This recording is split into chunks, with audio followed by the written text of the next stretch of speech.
দুর্গাপুর এলাকায় ভয়াবহ বাইক দুর্ঘটনায় গুরুতর জখম এক দ্বাদশ শ্রেণীর ছাত্র আকাশ দাস।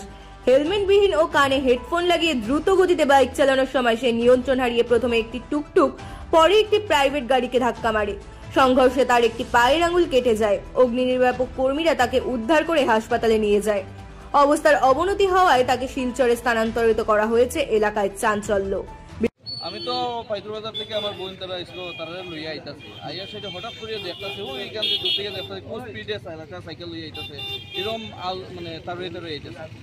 আর এখান থেকে টুকটুক একটা তোমার সাইডে সিগনাল দিয়ে হেড উঠতেছে, আর হে এত স্পিডে কন্ট্রোল না করতে পারে টুকটুক দিচ্ছে বাড়ি খাইয়া এখান থেকে শেষ কি আইয়া আসলে আমি ব্রেক মারি এখানে দাঁড়াইছি তার তাল দেখিয়া, আর সামনে ভিড় আসলো, তার কারণে আমিও ব্রেক মারছি, হে ব্রেকের মধ্যে না। আমরা তো প্রত্যক্ষ দেখতে পাচ্ছি যে আপনার গাড়ির সঠিক জায়গায় আছে, তো বাইকটা মূলত টুকটুকে একদম এদিকে একদম ওই ইয়ে থেকে রানিং ইয়ে থেকে বাড়ি খাইয়েছে।